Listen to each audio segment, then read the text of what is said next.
Good night. My name is Elena Rodriguez.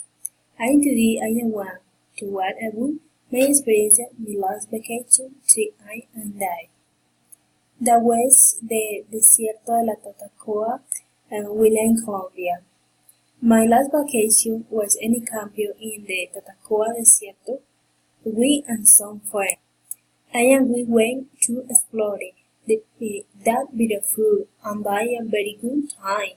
I am that place you could see beautiful, stay cheap.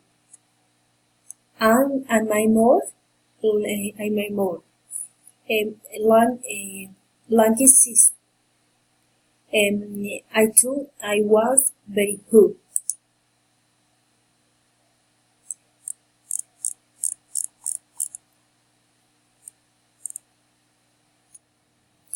That's why I've been so many days the word Desierto de la Tatacoa.